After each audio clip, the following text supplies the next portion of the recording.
चलो हरीश हमको भेज देना आपकी जो कविताएं लिखी हैं आपने। हाँ जी, हो गया ना सारा। यहां पे पहले तो आप इनको सही करो। आपको मैंने एक दिन एनालिसिस वाली क्लास में इसका ये सवाल पहले भी आ चुका है पटवारी की परीक्षा में ही, मतलब अभी पिछले कुछ दिनों पहले, लेकिन वो इजी आया था कि 6, 8, 10, 15 में से क्या घटाएं कि सब समानुपाती हो जाए। ये वैसा नहीं है, ये थोड़ा सा कैलकुलेटिव है। तो मैं आपको हल करके बताता हूं, ध्यान से समझना। इसको मैं बोल सकता हूं 6 दूनी 12 और 1 यानी 13/2, है ना। इसको मैं बोल सकता हूं 3, 3, 4 यानी 4 तिया 12 और 3, ये हो जाएगा आपका 15/4।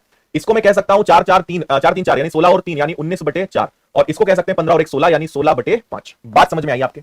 अब इसकी ट्रिक क्या होती है, मैं पहले आसान प्रश्न से आपको बताता हूं।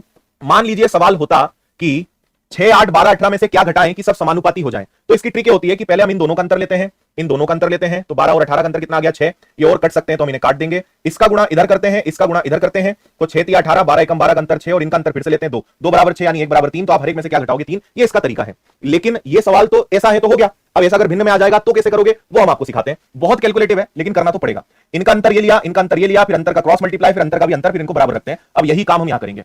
पहले आप इनका अंतर लेंगे और इनका अंतर लेंगे। देखो यहाँ 4 है, यहाँ 2 है, इसको डबल कर दूं तो 26, 26 में से 15 गया 11/4। यहाँ पे एलसीएम मजबूरन मुझे 20 लेना पड़ेगा, 19 पंजे 95, 16 इंटू 4 64, 1 और 3 31/20। ये मैंने इनको घटाया। अब पता है मुझे क्या करना है, इसका गुणा यहां करना है और इसका गुणा यहां करना है, ठीक है। और फिर इन दोनों का भी और अंतर लेना है, इन दोनों का अंतर लेंगे तो 4 पंजे 20 यानी 55, 55 में से 31 गया, नीचे आ जाएगा 20, तो 5 में से 1 गया और ये 2 गया, तो ये 24/20 आ जाएगा क्या।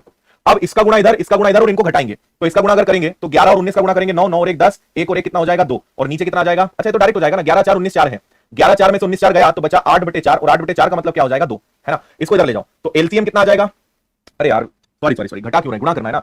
11 और 19 का गुणा करना है 9, 9 और 1 10, 1 और 1 2, और 4 और 4 कितना हो जाएगा 16। इधर चले 13 से एक बार 13 एकम 13, और 39 और 1 40, और नीचे आ जाएगा आपके पास 20 का दुगना 40।